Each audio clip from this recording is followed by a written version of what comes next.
દાફડા સમાચારો પર નજર કરીએ તો વાત અમરેલીની કરવી છે। અમરેલીમાં સિંહે વધુ એક યુવકને ફાડી ખાધો છે।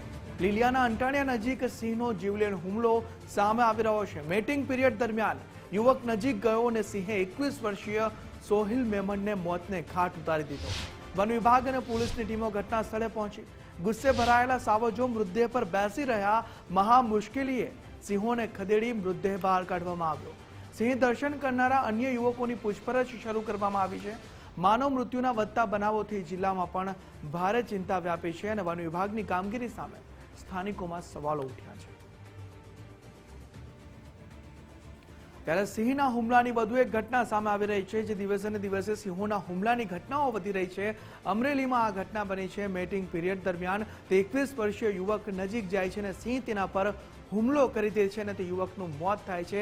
સિંહ તે યુવકને ફાડી ખાય છે। જે યુવક હતો સોહિલ મેમણ, તેને મોતને ઘાટ ઉતારી દે છે।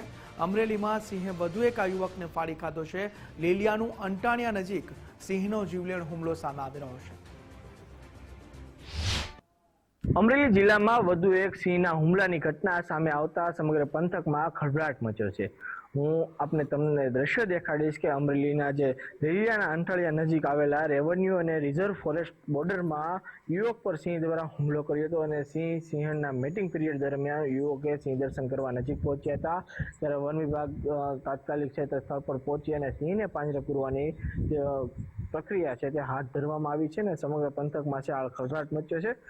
લીલિયા પંથકમાં વન વિભાગની સમગ્ર ટીમ છે તે ઘટના સ્થળે પહોંચીને સિંહને પાંજરે પૂરવાની કામગીરી હાથ ધરી છે ને યુવકની ડેડ બોડીને લીલિયા સિવિલ હોસ્પિટલ ખાતે ખસેડવામાં છે। આ 21 વર્ષીય યુવક છે તે સિંહ દર્શન કરવા આવ્યો હોય તે દરમિયાન આ ઘટના બની હતી। સિંહ દ્વારા તે હુમલો કરાયો, તેને લઈને સમગ્ર પંથકમાં ખળભળાટ મચી ગયો છે। જેની સુવિધા ગુજરાત ફર્સ્ટ અમરેલી। આ તરફ દ્વારકા નજીક દરિયામાં મોટું જહાજ બંધ પડ્યું। દીવાદાંડી સામે દરિયામાં જહાજ સ્થિર જોવા મળ્યું। જહાજ ફસાતા સંબંધિત તંત્ર સતર્ક થઈ ગયું। ખરાબ હવામાનના કારણે જહાજ દરિયામાં ફસાઈ ગયું। દરિયાના પ્રવાહ સાથે જહાજ દ્વારકા તરફ ખેંચાયું। એજન્સીઓ દ્વારા જહાજ અંગે તપાસ શરૂ કરવામાં આવી છે। કોસ્ટ ગાર્ડ દ્વારા જહાજ સાથેનો સંપર્કનો પ્રયાસ કરવામાં આવી રહ્યો છે। જરૂર પડ્યે ખલાસીઓનું હેલિકોપ્ટરથી રેસ્ક્યુ કરવામાં આવશે। આ એક જહાજ છે તે દરિયામાં બંધ પડી ગયું છે અને તે જોવા મળી રહ્યું છે તે પાણીના પ્રવાહમાં દરિયાકાંઠે આવી રહ્યું છે। દ્વારકા નજીક દરિયામાં આ એક મોટું જહાજ બંધ પડી ગયું છે। દીવાદાંડી સામે દરિયામાં જહાજ સ્થિર પણ જોવા મળી રહ્યું છે અને જે સંબંધિત તંત્ર છે તે સતર્ક થઈ ગયું છે। ખરાબ હવામાન ચાલી રહ્યું છે, વરસાદી વાતાવરણ છે, તેના કારણે જહાજ દરિયામાં ફસાઈ ગયું છે। દરિયાના પ્રવાહ સાથે દ્વારકા તરફ પણ તે જે જહાજ છે તે ખેંચાયું છે। એજન્સીઓ અત્યારે સતર્ક થઈ ગઈ છે। જહાજ અંગે તપાસ કરવામાં આવી રહી છે। કોસ્ટ ગાર્ડ દ્વારા જહાજ સાથેનો સંપર્કનો પ્રયાસ કરવામાં આવી રહ્યો છે। જે કોસ્ટ ગાર્ડ છે તે સંપર્ક કરવા પ્રયત્નો કરી રહ્યા છે। સંવાદદાતા અનિલ અમારી સાથે જોડાયા છે। અનિલ, આ જહાજ દરિયામાં બંધ પડ્યું છે, વધુ વિગતો શું સામે આવી રહી છે?